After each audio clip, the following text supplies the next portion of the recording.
ഇന്ന് നമ്മൾ ചോറിൻ്റെ കൂടെയും അതുപോലെ തന്നെ രാവിലത്തെ സ്നാക്സുകളൊക്കെ ഉണ്ടല്ലോ, അപ്പോൾ അതിൻ്റെയൊക്കെ കൂടെ കഴിക്കാൻ പറ്റിയ നല്ല ഈസി ആയിട്ട് ഉണ്ടാക്കാൻ പറ്റിയ ഒരു ഓയിസ്റ്റർ മഷ്റൂം അഥവാ ചിപ്പിക്കൂട് കൊണ്ടുള്ള ഒരു റെസിപ്പിയാണ് നമ്മൾ കാണിക്കുന്നത്. അപ്പോൾ അതിന് വേണ്ടിയിട്ട് നമ്മൾ 200 ഗ്രാം അളവിൽ മഷ്റൂം എടുത്തിട്ടുണ്ട്. അപ്പോൾ അത് നന്നായിട്ട് വാഷ് ചെയ്തെടുക്കണം. എന്നിട്ട് അതിൻ്റെ അകത്തുള്ള വെള്ളം നന്നായിട്ടൊന്ന് വാഴ്ത്തി കളഞ്ഞെടുക്കണേ.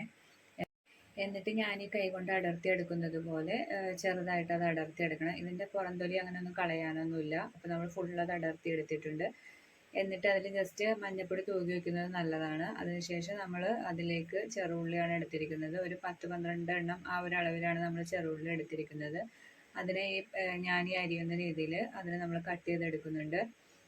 അതിനുശേഷം നമ്മളൊരു ചൂട് കട്ടിയുള്ള ഒരു ചീനച്ചട്ടിയാണ് എടുത്തിരിക്കുന്നത്. എന്നിട്ട് ആ ചീനച്ചട്ടി അത്യാവശ്യം നല്ല രീതിയിൽ ചൂടായതിനു ശേഷം അതിലേക്ക് കുറച്ച് വെളിച്ചെണ്ണ ഒഴിച്ച് നമ്മൾ അരിഞ്ഞു വെച്ചിട്ടുള്ള ചെറുള്ളി അതിലേക്ക് ആഡ് ചെയ്ത് കൊടുക്കുന്നുണ്ട്. അതിലേക്ക് കുറച്ച് കറിവേപ്പിലയും കൂടി ആഡ് ചെയ്ത് കൊടുത്തിട്ട് അത് നന്നായിട്ടൊന്ന് ഇളക്കി യോജിപ്പിക്കണം. അപ്പോൾ കുറച്ച് നേരം നമ്മളങ്ങനെ ഇളക്കണം. അതിനുശേഷം നമ്മൾ അതിലേക്ക് ഉപ്പ് ആഡ് ചെയ്ത് കൊടുക്കുന്നുണ്ട്. എന്നിട്ട് വീണ്ടും നമ്മളൊന്ന് ഇളക്കി അതൊരു മെറൂൺ ഷെയ്ഡിലേക്കൊക്കെ വരുന്നത് വരെ നമ്മളതൊന്ന് ഇളക്കി യോജിപ്പിക്കുക. എന്നിട്ട് അതിലേക്ക് ആവശ്യത്തിനുള്ള മഞ്ഞൾപ്പൊടി, മുളക് പൊടി എന്നിവ ആഡ് ചെയ്ത് കൊടുക്കണം. അപ്പോൾ എനിക്ക് കുറച്ച് മഞ്ഞൾപ്പൊടി മുളക് പൊടിയൊക്കെ കൂടുതൽ വേണ്ടതുകൊണ്ട് ഞാൻ കുറച്ച് കൂടുതലാണ് ആഡ് ചെയ്തേക്കുന്നത്. അപ്പോൾ എല്ലാവരുടെയും എരിവിനനുസരിച്ചുള്ള എരിവും മഞ്ഞളും ഒക്കെ ചേർത്ത് കൊടുത്താൽ മതി. അപ്പോൾ അതിൻ്റെ ഒരു പച്ചമണമൊക്കെ മാറി നല്ലൊരു മൂത്ത് വന്നതിന് ശേഷം നമ്മൾ അതിലേക്ക് കൂൺ ആഡ് ചെയ്ത് കൊടുക്കണം. കൂൺ ആഡ് ചെയ്ത് കൊടുത്തതിന് ശേഷം നന്നായിട്ടൊന്ന് ഇളക്കി അതൊന്ന് യോജിപ്പിച്ചെടുക്കണം. അതിനുശേഷം നമ്മൾ ഒരു മൂടിപ്പാത്രം വെച്ചിട്ട് മൂടി വയ്ക്കുകയാണ് ചെയ്യുന്നത്.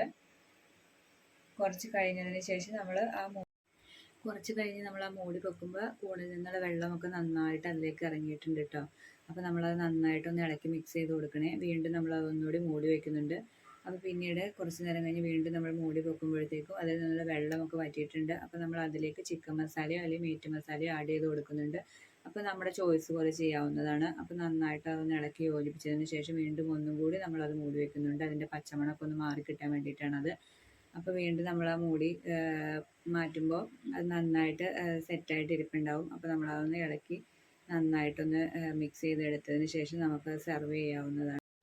ഇതിന് നല്ല ടേസ്റ്റാണ് കേട്ടോ. കുട്ടികൾക്കൊക്കെ ഇത് ഒരുപാട് ഇഷ്ടപ്പെടും. അപ്പോൾ എല്ലാവരും ഇതൊന്ന് ട്രൈ ചെയ്ത് നോക്കണേ.